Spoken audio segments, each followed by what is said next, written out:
Bitcoin is internet money. It's a system of money that exists on the internet, was created on the internet, and it allows you to send and receive value the same way you can send and receive an email anywhere in the world, instantaneously, without intermediaries.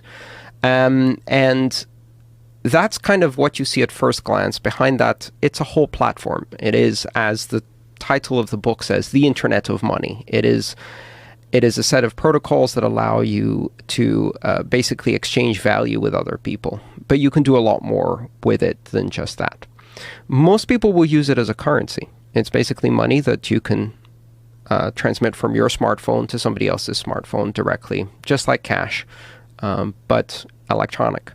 And the thing about it that's unique is that it's not owned by any corporation, any bank, or any government, just like the web isn't owned by anyone, or email isn't owned by anyone. And there's lots of companies that can send and receive email. There's lots of companies that can set up websites. There's a lot of companies that can set up applications that use Bitcoin. It's really quite interesting what happens when you create a form of money that is truly global.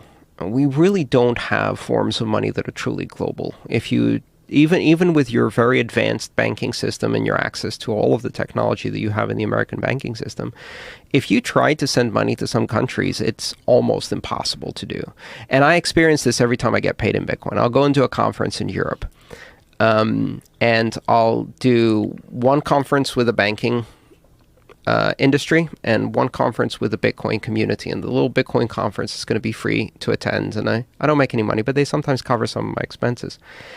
And I'll send an invoice, and the banking industry conference will send me a wire transfer. It takes, on average, 4 weeks for me to get it, with several calls to find out where it went, what's going on, why did it get lost. And it takes me on average 15 minutes to get paid in Bitcoin, no matter which country I'm being paid in.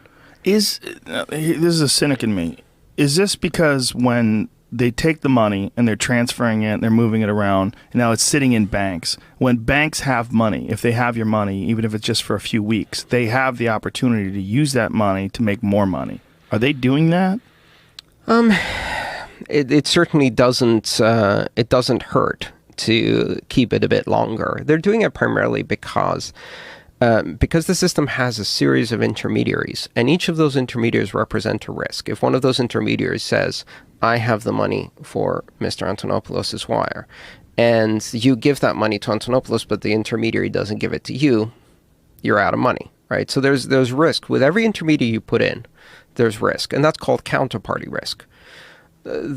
Because of the way the banking system is, with perhaps 5, 6, 7 intermediaries in a single transfer, that creates a lot of cumulative risk, and they protect with that risk by slowing things down.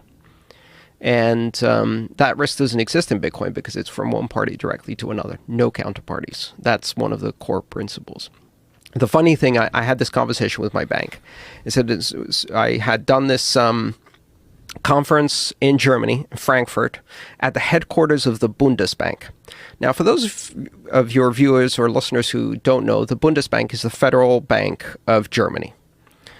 And they probably consider the United States Federal Reserve to be a mediocre creditor compared to the Bundesbank. This is like the best credit rating on the planet, right? And I'm going to speak at a conference there, and they're paying me for my expenses. They send a wire transfer, and I call my bank, and after 4 weeks, they finally find it and tell me, we've received your bank wire transfer.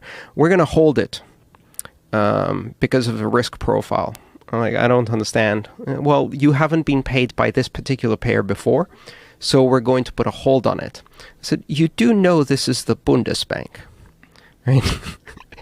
You are holding, and they held it for 2 weeks. You are holding for 2 weeks because of the credit risk of the Federal Bank of Germany, the most creditworthy institution. I'm not trying to receive money from Somalia. You know, this isn't even something weird. And if even they can't pay me in the age of the internet instantaneously, there is something wrong with this banking system. And there is. Because I got paid for the Bitcoin conference I was doing in the same town instantaneously.